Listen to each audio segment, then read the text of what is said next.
Welcome, everyone, to this explainer. Okay, let's dive into this.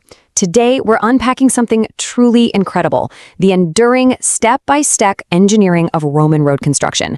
We're going to look at exactly how these ancient master builders completely transformed wild, untamed terrain into vital arteries of trade and transport that, amazingly enough, survived for millennia.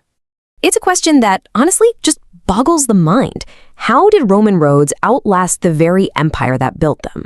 I mean, we are talking about infrastructure that in some places is still visible and literally walkable thousands of years later. Well, to really uncover their secret, we can't just look at the surviving stones sitting there today. We need to go back in time and build a Roman road together, from the absolute bottom up, using the exact techniques recorded in our source material. So, Section 1, clearing the wild path and preparing the ground. I want you to point your mental camera to the very beginning of the process. Long before a single perfectly cut stone was ever laid down, the engineers were faced with a rugged, overgrown, and likely very muddy landscape.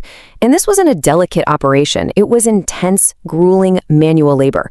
Step 1, a wide area had to be completely deforested just to clear out all the vegetation. They needed a totally clean slate. Then, in Step 2, following the exact projected track of the road, workers had to aggressively strip away the topsoil. Step 3 is where the real foundation begins. They kept digging down, hacking through all that dirt and muck until they finally struck a solid base. They absolutely refused to build on anything less than completely stable ground. Let's move to Section 2 and see how this builds, laying the deep foundation and building the core. Now that they had their solid trench carved out, the first structural step was establishing the chosen width of the road. They did this by precisely placing curbs to act as a hard, defining border. With that locked in, what's really fascinating here is the brilliant anatomical structure of the roadbed itself. Starting at the bottom layer, right between those curbs they just placed, they laid massive, large stones. This was the heavy-duty, immovable foundation. Moving up to the middle layer, they used smaller stones mixed up with fine aggregates. Why? Because these smaller pieces perfectly filled the gaps left by the large stones, locking the whole base together super tightly. Finally, sitting right on top was a finished surface layer made from a very specific mixture of gravel, sand, and clay. It's literally a masterclass in structural engineering, stacking massive load-bearing stones all the way up to fine, smooth materials. Which brings us to Section 3, the layering process and continuous construction. So understanding those distinct layers is one thing, but actually getting them into the ground required a system of nonstop, continuous construction.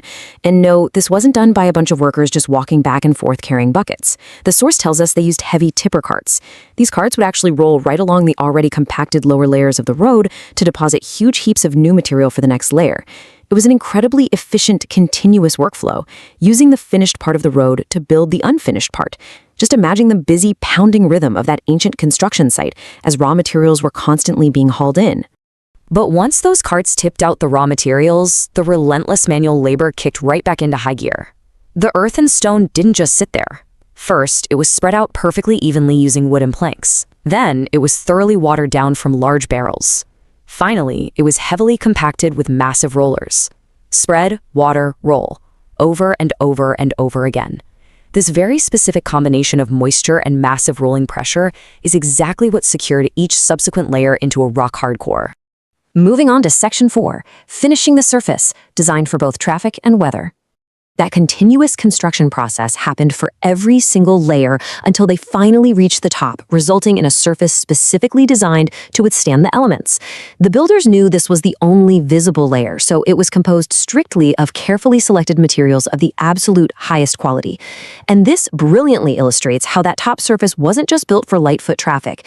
It was immediately put to the test by the heavy, grinding traffic of the ancient world. We're talking massive loads pulled by draft animals and the constant scraping friction of wooden and iron-rimmed cartwheels. That gravel, sand, and clay mixture had to be tough enough to take a serious beating right on day one. But, traffic wasn't the only enemy. Water is the absolute destroyer of roads. To combat this, the engineers used a simple but totally genius geometric design. They built the final geometry of the road with slightly sloping sides. It's subtle, but this slope actively forced rainwater to drain outwards and entirely away from the road's surface.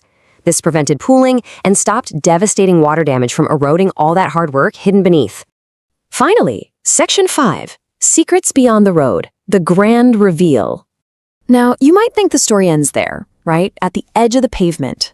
But let's zoom our mental camera out from that narrow paved strip to explore a highly surprising structural element hiding out in the surrounding landscape.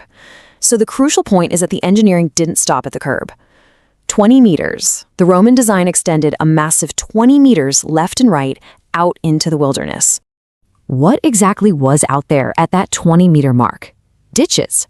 The source notes this is a really fascinating, recently discovered fact in their landscape architecture. The Romans placed deep, parallel ditches 20 meters out on both sides of the roadway. Why? Well, it served as a brilliant, comprehensive security and safety system. First off, these ditches physically prevented unauthorized vehicles from simply driving onto the road from the rough countryside. Secondly, by fully clearing that wide 20-meter zone, it vastly increased a traveler's peripheral visibility. This completely cleared line of sight prevented dangerous surprises from wild animals charging out of the brush, and crucially, it made life incredibly difficult for any would-be highway robbers trying to set up a sneaky ambush. It wasn't just a road, it was a fully secured travel corridor. All of which leaves us with a rather profound question to consider today.